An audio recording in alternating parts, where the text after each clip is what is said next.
Ang pagbati po ng pag-ibig at kapayapaan, mga kapatid. At muli po, salamat sa Panginoong Diyos sa mabuting pagkakataon na makapagbahagi po ng aking natutunan sa nakalipas po natin na pag-aaral. Ang atin pong topic nung nakaraan ay yung patungkol sa Aklat ng Santiago. Ito po ay sinulat ni Santiago at marami po akong punto na natutunan na para pong na-refresh sa akin yung itinuturo ng kuya at ng kapatid na Ellie regarding po sa aklat po na ito. Ang isa po sa akin pong mga natutunan ay yung pong sulat pala ni Santiago, mga kapatid. Ito po ay isinulat para po doon sa 12 angkan na nasa pangangalat.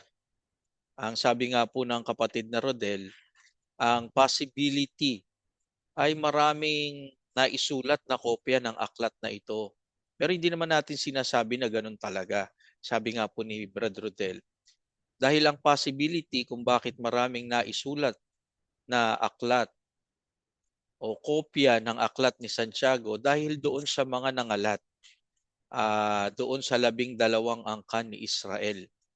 Ang katunayan na yun po nga ay nangalat, yung sinasabi po ni Pedro doon sa 1:1 ng unang Pedro. At ito po yung pagpapatunay na kailangan pong makarating yung sulat ni Pedro, yung sulat ni Santiago, doon po sa mga nangalat na mga kapatid. At ang isa po sa ipinupunto sa aklat po ng Santiago na gusto po niyang maiparating sa mga kapatid na nangalat ay yun pong nandoon sa Santiago 1 at 2. Ang sabi po doon, ganito mga kapatid. Mga kapatid ko, ariin ninyong buong kagalakan kung kayo'y mga hulog sa sari-saring tukso. Yan, hinto po tayo dito. Ang ganda po ng punto ng kapatid na Rodel dito sa sitas po na ito eh. Kasi ang sabi po ni kapatid na Rodel, ang sabi po ni Santiago, como ito po ay Tagalog, nasalin yung binabasa natin. Dapat makuha natin yung konteksto ng sulat na ito ni Santiago. Dapat makuha natin hindi lang po itong sitas na ito, kundi po yung konteksto para po makuha natin kung ano po ang ibig ipunto ni Santiago dito sa talata po na ito. Kasi ang sabi, ariin ninyo ang buong kagalakan kung kayo'y mga hulog sa sari-saring tukso. Pagka ikaw nahulog doon sa tukso, ibig sabihin, na-trap ka doon eh. Kumbaga, nahulog ka sa balon o nahulog ka sa hukay. Ibig sabihin, na-trap ka doon. Ganun ba talaga ang ibig sabihin ni Santiago doon? Hindi po ganun, mga kapatid eh. Ibig sabihin ni Santiago dito, parang maging kagalakan natin, o hindi lang basta kagalakan, buong kagalakan kung ikaw ay mga hulog sa tukso o natrap ka nga. Ibig po sabihin niya, napunta ka doon sa poder ng tukso? Ganun ba yun? Ang tanong, maaari bang maging kagalakan yun? Pag ikaw ay natrap na sa tukso? Di po ba, no? Parang magiging questionable pagka po ganun eh. Ang tinutukoy po ni San Pablo dito ay kumbaga para kang na-subject. Kumbaga, dumanas ka o naranasan mo yung sari-saring tukso. Napaharap ka doon sa sari-saring tukso. Ariin mo ika, may buong kagalakan. Bakit? Ito yung sinabi ni Santiago. Kasi kailangan mai-align natin yung ating kaisipan para maging tama yun pong punto o para maging tama yung pagkaunawa natin doon sa punto ni Santiago. Sabi kasi nung iba parang ganito po eh. Ang ginamit na halimbawa ni Brother Rodel, yung pong sabi ng iba, ang palay na ika ang lumalapit. Ano ba dapat ang gawin ng manok? Hindi po ba tukain? Di ba ganun ang kaisipan po ng iba, no? Hindi po ganun ang ibig ipunto ni Santiago, mga kapatid eh. May iba, ang gusto,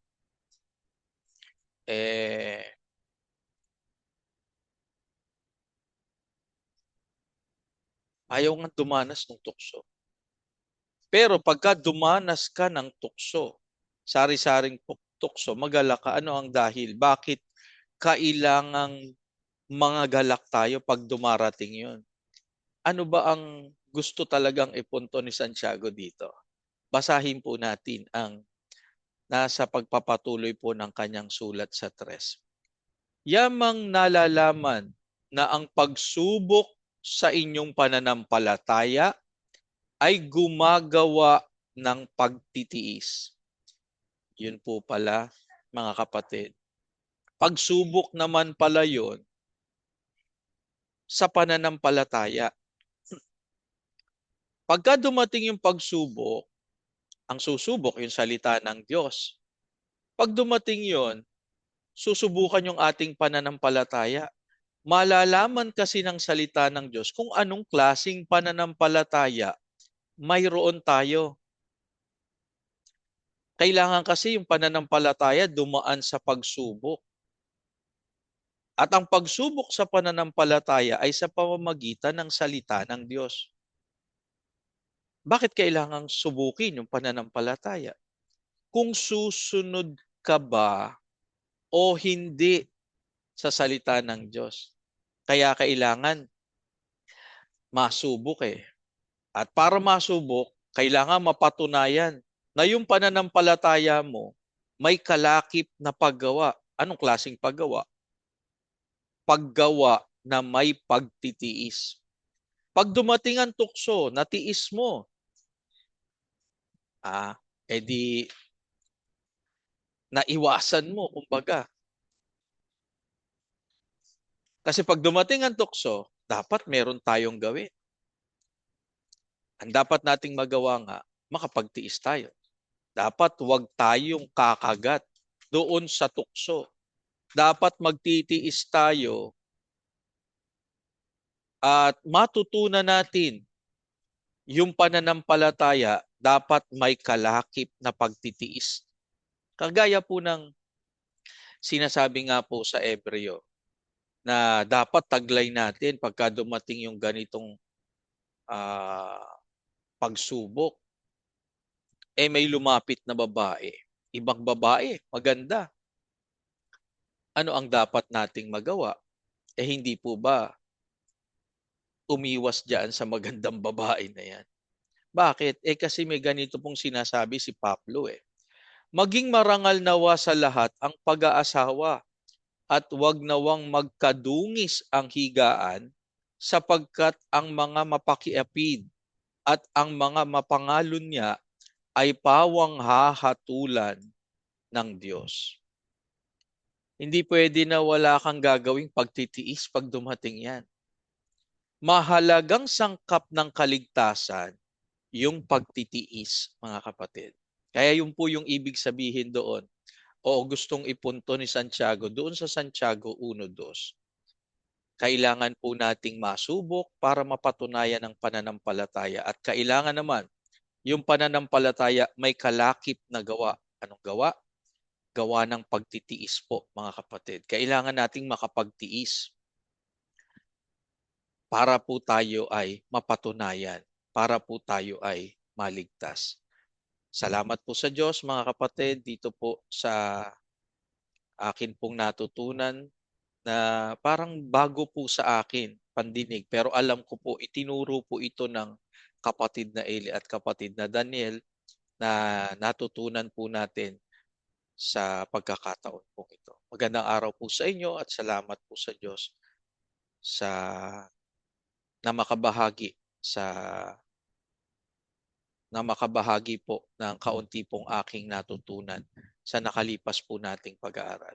Magandang araw po sa inyo.